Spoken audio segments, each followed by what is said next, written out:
Olá, Vânia, tudo bom? Muito se fala de profissionais inovadores, profissionais que precisam sair fora da caixa, e, ao mesmo tempo, muito se fala das empresas se enquadrarem e profissionais também no formato de governança e conformidade. E como ser inovador nesse cenário, preservando os valores e princípios da instituição? Então, tem muitos pensadores que já derrubaram essa máxima, porque pensar fora da caixa seria possível se houvesse caixa. Não tem mais caixa. A gente está vivendo um mundo muito legal que nem benchmark você consegue fazer, porque o que aconteceu no passado não se aplica para o presente, tampouco para o futuro. Então, o que a gente tem que fazer é o seguinte: a gente tem que manter o nosso controle de risco, com o horizonte das nossas entregas. O que eu quero dizer com isso? Que sim, você precisa tomar cuidado com os riscos, você tem que controlar o seu apetite ao risco, mas você tem que entender que talvez a sua própria indústria possa mudar da água para o vinho amanhã. Que talvez o jeito, por exemplo, do seu segmento de tomar crédito hoje não seja o mesmo do ano que vem. Então, a gente não pode se comparar com nós mesmos. Eu tenho que olhar para o mundo e falar: o que o mundo precisa? Ah, o mundo precisa disto. Como é que eu vou providenciar isto para o mundo? E só depois eu vou colocar lá como é que eu faço isso, salvaguardando a nossa organização, a nossa imagem, a nossa reputação, a nossa receita, a nossa base de clientes e tal. O que as pessoas fazem é o contrário. Eu vou controlar primeiro e depois eu vejo o resultado. Não, a sua empresa não é uma empresa de controle. A sua empresa é uma empresa de crescimento. É nisso que você tem que focar. Então, eu vejo as pessoas controlando coisas que não precisam. Eu brinco muito com a área de treinamento, isso é muito legal. As pessoas me convidam para dar um treinamento. A coisa mais importante é o conhecimento que vai ser passado para as pessoas. No meio do treinamento, surge alguém ou alguém de RH gatinhando pela sala, falando assim: assina a lista, assina a lista, assina a lista, assina a lista. Eu falo: assinar a lista é a coisa menos importante que você tinha que estar fazendo agora. Você tinha que estar prestando atenção no treinamento. Então, o controle ele acaba atrapalhando o objetivo primeiro da sua organização. Então, sim, a gente tem que tomar os cuidados necessários para sermos uma empresa segura para nós e para o cliente, mas isso vem depois da inovação. Então, quando a gente pega, por exemplo, o importante movimento que está acontecendo no mundo sobre mobilidade, e quando a gente pensa no case do Uber, primeiro você implanta a solução. As pessoas falam: nossa, eu precisava disso para a minha vida e nem sabia. Né? De economia compartilhada, oferecer emprego num Brasil de tantos milhões de desempregados e tudo mais. Primeiro eu te dou a solução. E agora a gente vê como é que a gente torna isso seguro, como a gente torna isso legal e como a gente torna isso possível dentro da nossa legislação. E aí a gente muda a lei à luz da necessidade.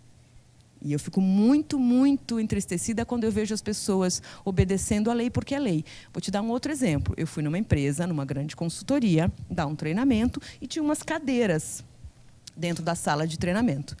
E eu queria fazer alguma coisa como estamos fazendo aqui.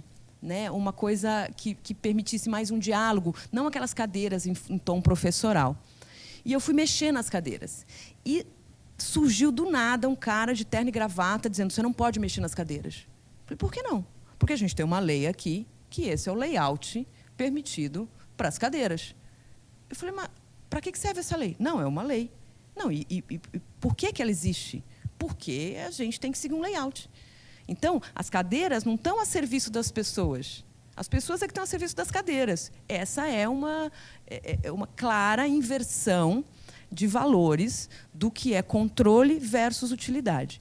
Então, o que vocês têm que se perguntar sempre é: isso que eu estou fazendo está deixando o cliente feliz e está atendendo a minha missão? Agora, eu vou trabalhar para criar condições disso acontecer, de forma legal, honesta, justa e que atenda às nossas políticas e o nosso apetite ao risco. Eu acho que esse é o caminho. Vânia, dentro dessa coisa onde você tem dessa dificuldade, você inova, mas você tem que observar se as regras estão sendo obedecidas, se você não está, principalmente hoje no mundo, que você não tem que estar atento a muitas coisas que tem que fazer de uma maneira correta, mas muitas vezes os nossos colaboradores, às vezes eles não percebem que podem sim inovar, mas tem que inovar respeitando os valores, respeitando a ética. Quer dizer, como é que você vê essa coisa também de que você inova, sim, você inova, você cria, você não tem caixa, você pode ir para qualquer canto, mas tem coisas pétreas que você tem que observar, os valores éticos, né? Isso aí, como é que você vê isso aí? Adorei a pergunta, porque, na verdade, é para isso que serve a nossa missão, a nossa visão e os nossos valores. Eles são uma bússola que nos orienta na direção correta. Então, diga um dos valores de vocês, por favor. Paixão, compromisso. Isso é legal. Então, eu vou fazer um projeto. E ele é morno. E ele não vai envolver as pessoas. Ele não tem nenhum poder de engajamento. Então, eu não vou priorizar. Agora, não. Esse projeto vai deixar as pessoas apaixonadas e felizes e engajadas. Então, eu vou nessa direção. Então, a sua missão, visão e valores são, de verdade, uma orientação clara.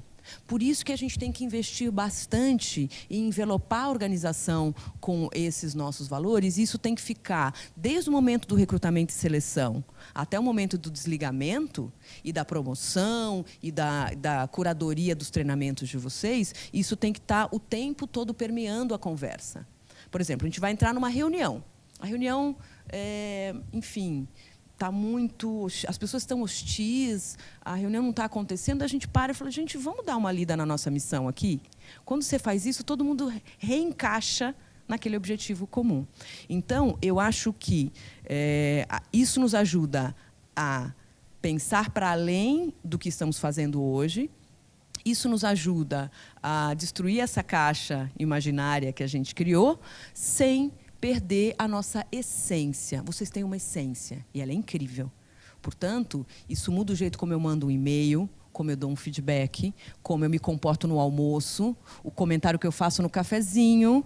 Isso tem a ver com como eu me posiciono na frente do cliente, quando eu estou contando da minha marca e da minha empresa, do meu produto para o cliente. Isso tem a ver com como eu assumo a minha responsabilidade de ser um representante dessa marca. Então, eu vejo muitas vezes as pessoas falando mal da empresa onde trabalham. E eu acho inadmissível alguém falar mal da empresa onde trabalha. Por quê? Porque você combinou, no momento da contratação, que você ia honrar aqueles valores. E um desses valores, certamente, é a gente defender a marca que nos contratou. E a gente ser grato a esse emprego, porque se você tem trabalho e se você tem saúde, você tem tudo. Então, é esse respeito que eu acho que falta, às vezes, aos nossos colaboradores, que eu nem posso chamar de colaborador quando ele ofende a nossa marca, porque eles prestam um desserviço a eles mesmos e à organização. Então, assim, quando eu, ao contrário, tenho uma ideia genial e falo, gente, essa ideia é genial, mas ela é muito disruptiva, eu crio um grupo de trabalho e falo, gente, o que vocês acham disso? Puxa, mas aí... não, alguém vai falar, não, isso aqui não é um valor nosso. Então tá. Então, vamos adaptar? Ou vamos matar no ninho? O que a gente vai fazer? Eu acho que falta muito diálogo, às vezes, porque a inovação não é um processo de uma única pessoa. E aí tem um livro maravilhoso, que é a história do Leonardo da Vinci. E você vai descobrir que, apesar de todas as obras maravilhosas para as quais a gente olha, a gente sempre atribui a ele, você vai descobrir que ele era um autodidata e ele era um sabedor das sabedorias alheias. Então, por exemplo, para fazer o Homem Vitruviano, ele consultava os melhores médicos da época para entender como a musculatura funcionava. E ele buscava os astrólogos para entender como é que ele poderia pintar ou compor um mapa. E ele buscava os arquitetos e engenheiros para fazer a primeira bicicleta. Então, é ilusório a gente achar que a inovação vem de uma única pessoa. Ela vem de uma equipe que juntas quer construir a melhor solução. Então, eu acho que isso também é legal a gente pensar. A inovação nunca é fruto de um único gênio. Aliás, não existe um único gênio. Existem pessoas que trabalham na nossa organização, que compõem as suas inteligências em favor do nosso cliente. Nesse terceiro bloco, conversamos sobre inovação e a importância da conformidade em nossas entregas. Vamos conversar um pouquinho mais sobre esse assunto?